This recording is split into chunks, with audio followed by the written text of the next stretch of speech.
Hey guys, Tonic here. Today we're going to take a look at the brand new Daily Ops expansion coming this fall to Fallout 76. Now this brand new Daily Ops expansion is nothing small. Bethesda is adding in some serious changes. They are adding in a brand new enemy faction, several new maps, a new event for double XP as well as double rewards, and they are even adding in some brand new mutations that are going to make this a lot harder. First, let's talk about the brand new faction. The brand new faction is going to be the Chinese Communists, and this is actually what you are seeing up on screen right now. I was able to get on the PTS and collect some footage from doing a few ops, and I gotta say, the Communists are a pretty awesome faction to fight. They use things like plasma rifles, miniguns, laser rifles, and even some 45 caliber rifles. I believe the combat rifles I saw a few of them have. And then also they are going to be running with some liberators, and they also do have some feral communist ghouls, which are very fast and they hit you like a truck. You'll be fighting a few communists down a hallway, and next thing you know, you have a ghoul just flying and hit you from behind. It is very tough. They are actually a very tough faction. I think they're definitely one of the hardest being added.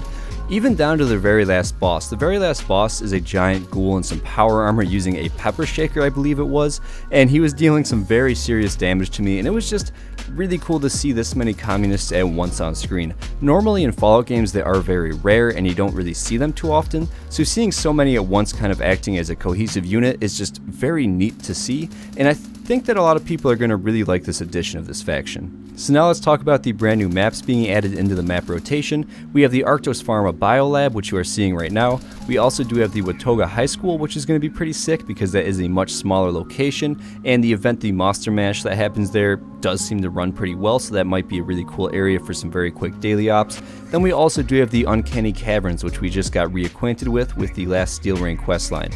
All of these are pretty awesome, but I can say after playing the Arctos Pharma Biolab a few times that it is actually pretty large for daily ops. With a team, I don't think it'd be any issue, but running it solo, there is a lot of running around, and the areas are kind of spread apart. It doesn't necessarily feel like they're too spread apart, but it does feel a little bit larger than the previous maps. And with all of these new things being added, we do actually also have some new rewards being added as well. So we have the Arctic Marine Armor, the Mechanic's Best Friend Pipe Wrench, the Soul Survivor Lever Action Rifle, and I do actually believe that that was in the game before in survival mode for one of the weekly challenges. Then we also do have the Black Hazmat Suit, the Myalert King Tube, Blood Eagle Skull Lord a helmet and outfit, and also the Blood Eagle Auto Grenade Launcher paint.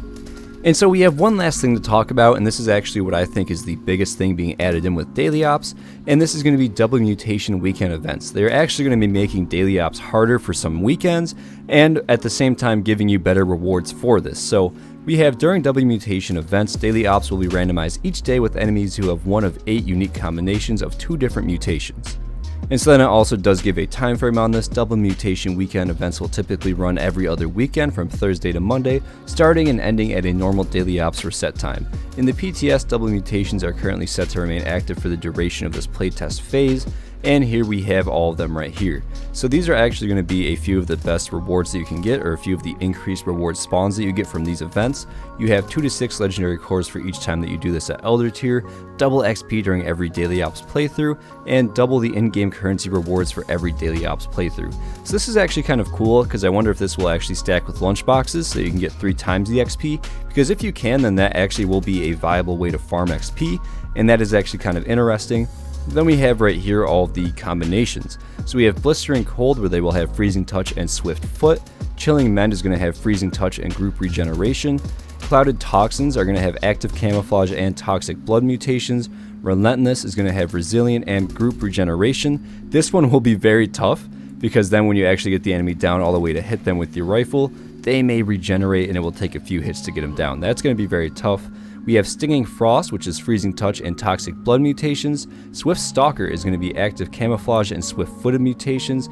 Unstable is going to be Volatile and Swift Footed mutations, and Vaporous is going to be Volatile and Active Camouflage mutations. So it seems like every other week we will be getting some tough daily ops, but at the same time getting much better rewards. So it seems to all even out. I do kind of feel like it will be tough for those newer players who are just trying to complete their daily challenges, but if they do end up joining a social team with some higher levels, it really shouldn't be too much of an issue.